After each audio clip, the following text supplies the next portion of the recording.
Hey everyone, welcome to 4.1 Antiderivatives and Integral, the start of a new section, the start of something completely new. Fortunately, I'm having a little technical difficulty here, and you can't see me, but that is okay. We'll continue as if you can actually see me and not just hear my voice. So, let's say that you were doing some problems with derivatives, and you couldn't quite read the question, so you went to the back of the book and you find out, oh, the answer is f prime of x equals 3x squared. Let's go back and try and figure out what was the question. Let's say f of x equals something. When I take the derivative, I end up with this. As you can kind of tell, antiderivative, we're dealing with the opposite of derivatives. So we kind of want to say, can we go backwards and say, if I know that the slope is 3x squared, can I figure out what the original formula or the original problem was? Well, if we think, okay, I know that when I take a derivative, this goes down a power. So if I want to go backwards, this should go up a power. And then what we did was we took it and put it out in front, so we have to undo that. So the 3 would go in front. The 3 that is out in front would come up here to the 2. Okay. I think I can do this, right? Because we just kind of put that up there, and then we don't have to worry about anything in front. So we could say x cubed, and let's see if that's right. Take the derivative of x cubed, and you get 3x squared, which is what we got for our answer. So the antiderivative is when we have a slope, or you have the derivative, and we want to go backwards to figure out what was the original function or what was the previous differential. So if we take it and differentiate 2, 3, 4 times, we can kind of go back and say 3, 2, 1, 0 times. All right, so here's the assignment that you're going to have to do for tomorrow, and that is f prime of x equals 2x, find the original function. Part B, f prime of x equals x, find the original. F prime of x equals x squared, what's the original? F prime of x equals 1 over x squared. And f prime of x equals 1 over x cubed. All right, so we're going to go through a couple of ways to do this, and it should help you quite a bit. All right, so let's just go through some of this stuff right now. The function f is an antiderivative. Let's see if we can zoom in a little bit here. The function f is an antiderivative of f, implies that f prime of x equals f of x. All right, so it's just capital F, lowercase f. I don't think it really matters which one is capital and lowercase. They're just saying that they are slightly different functions. It's not the exact same function, but we say the derivative of this one equals the other one. So here's an example. Because we said it's an antiderivative, it's not the antiderivative. So let's do this example. Find the antiderivative of y prime equals 2. So that's kind of like saying f prime of x equals 2, right? So now what we want to do is say, okay, well, if that's 2, what would the derivative opposite, the antiderivative, be for this? Well, wouldn't that just be 2x, right? If I just have 2x, isn't that, if I take the derivative of 2x, isn't that just 2? Yes. Okay, so we can say y equals 2x. There. Now most of us could be done at that spot and say, okay, y equals 2x, I'm finished. However, what happens if I said like y equals 2x plus 1? Take the derivative of 2x plus 1 and you get 2x. Right. Okay, what happens if I said like y equals 2x minus 4?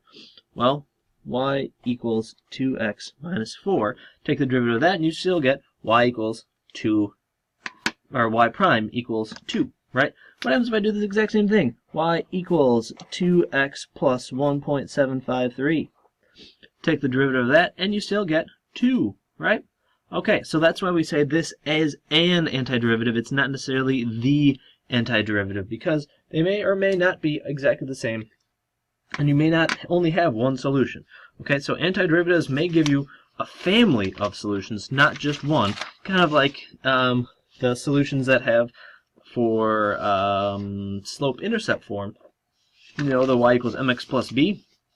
Plus b just kind of changes where across the y-axis, and that kind of is the same idea. We just might change slightly what it looks like. All right, so let's look at this. Let's talk about theorem 4.1, representations of antiderivatives. So if capital F is an antiderivative of lowercase f on an interval I, then g is an antiderivative of f on the interval I if and only if g is of the form g of x equals f of x plus c, where c is a constant. It's kind of just like saying, oh, all we have to do is move this up, down on the y-intercept wherever we want, and it'll still have the exact same slope, because that plus c doesn't necessarily change the slope at all. Okay, so we have some new terms. Yay! New terms! So we can say that C is called the constant of integration.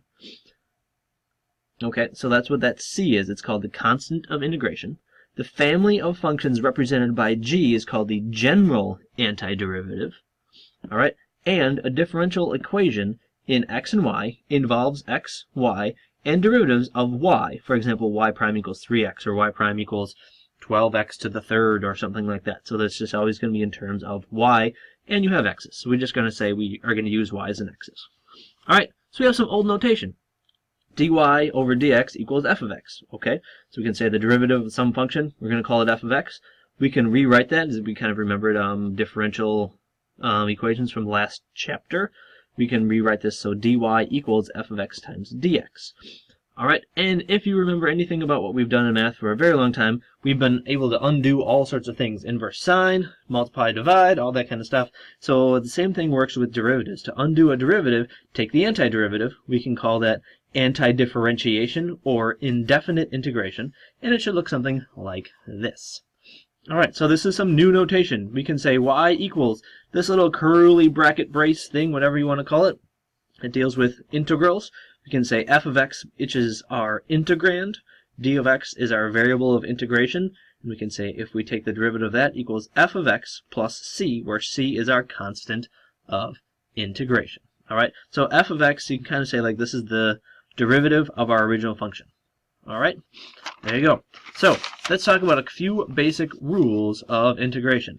If we say the derivative, or the integral of f prime of x dx, equals f of x plus c. Now that plus c is something that is pretty important, and it is going to be very important that you write plus c on there because we have to include all possible answers, not just the original ones. Alright, so make sure you do that plus c because it will be marked wrong at any test or quiz that you might take.